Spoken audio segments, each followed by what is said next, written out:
Hi, this is David Brenton from David Brenton's team. I've been asked many times what you must know before you buy a home in 2024. Well, there's several things you want to know.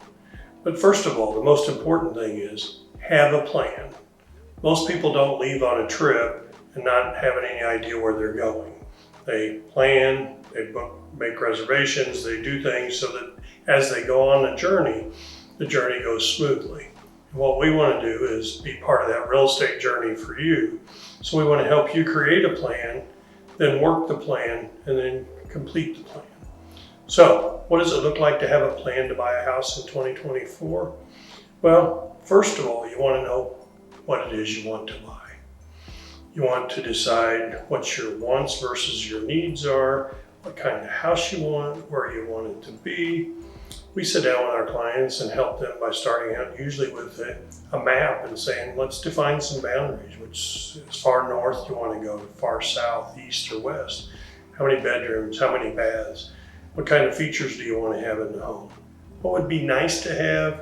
What would be a need to have? So that's the first step, is just identifying what it is that you want to purchase. And this could be for your own use, it could be for investment purposes, but again, you want to have a plan before you start the journey. One of the other parts of the plan is, what's it going to cost to do what you want to do? You see the list price of a home. Well, is it going to cost you that? Is it going to cost you more?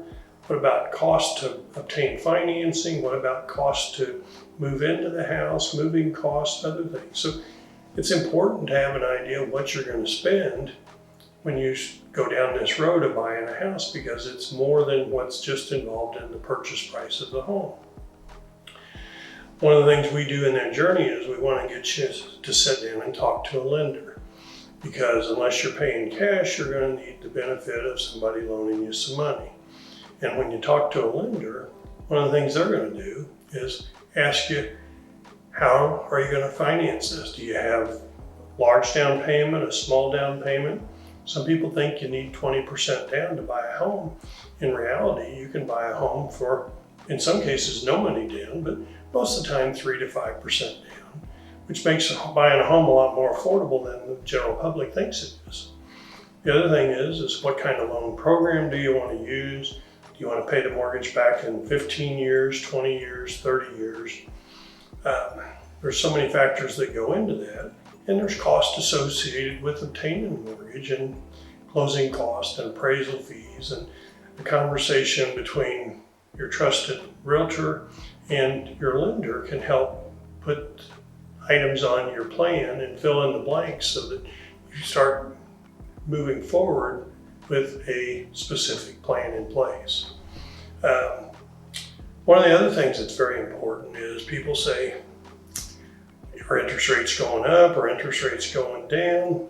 Well, they're going to do both more than likely, but more important than just interest rates is understanding the housing market. And how do you understand the housing market? Well, part of that is from very carefully selecting someone to work with you in this journey and be your advocate, be your realtor, and we hope that you give us the opportunity to do that.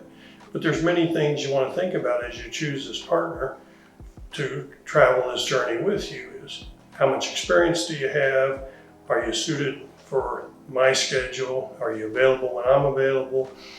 So there's many things that go into the decision of who you want to be your advocate as you go through this housing purchase. Part of the understanding the market is there a best time of year to sell a home or buy a home? You know, some people talk about the spring market, others talk about the fall market. Depends on what part of the country you're in. Some seasons are really slow, some seasons are really fast. We're here in central Indiana, and I find that we sell homes all year long, but there is a spring market, and there's a market that pops up right around Labor Day. So when the best market for you is when you've got your plan in place and you're ready to execute your plan. People say, well, if I buy in the early spring, I may not have as many choices as if I wait till later in the spring when more homes are for sale. And that's absolutely true. But most people are only going to buy one home. So if you find the home that you really like that suits your needs, and it's early in the year when you don't have as much competition, you may end up getting a better deal, paying less for it than you would later in the year, and having less competition when you submit your offer.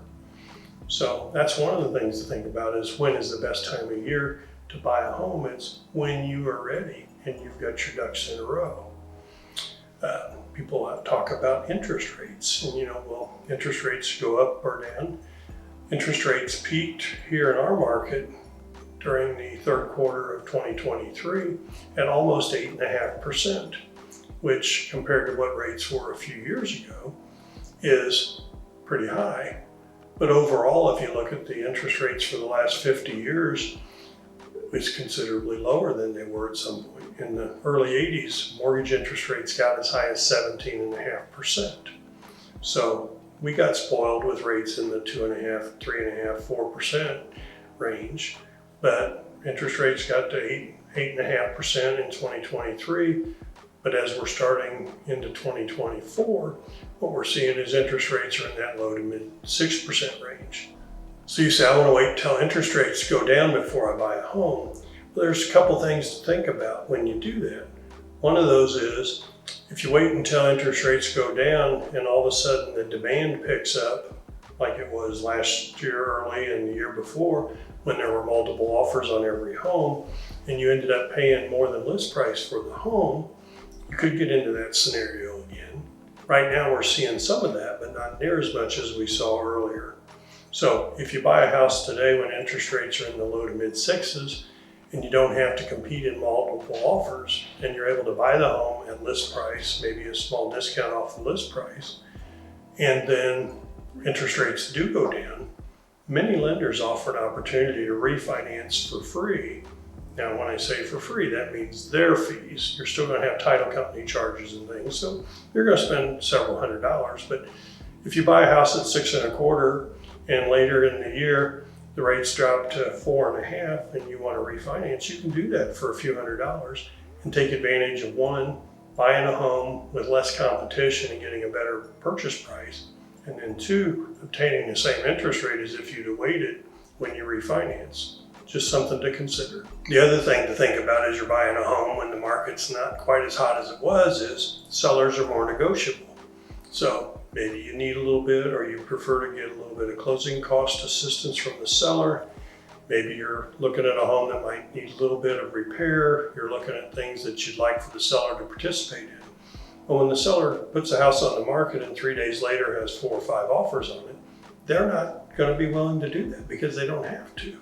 When the market's a little slower, as it is today, sellers may be willing to entertain your offer, and you put together a win-win and avoid the multiple offer pressure, and you come up with a better home at a better price. And in the end, if you need to refinance and you can, then you end up with a win-win-win. So my advice to you is, as 2024 is coming and the market is picking up, I would look sooner than later at starting this process, because I do believe over time interest rates are going to drop slightly, and I think that the inventory is going to continue to be low. Demand is going to pick up. So the thing you need to know about buying a home in 2024 is sooner is better than later. I hope you'll consider all this information. If you have any questions, please feel free to reach out to me or one of my team members, as all of my team at David Brenton's team is willing to help you. We go the extra mile. We treat all of our clients like our family, and we look forward to helping you create a plan, work the plan, and get you into the home of your dreams. Thank you for watching. I hope that answers the question of the things you feel you must know before buying a home in 2024. I would like to offer my help and my team's help to you. We want to help you find the best house for you and your family, and get it done, and get it done right for you, so that you enjoy living there. You can tell your friends and family that we were beneficial in helping you, one, create a plan, two, execute the plan, 3, complete the plan, and really hope you enjoy your new home. And we look forward to being of service to you. Thanks for watching.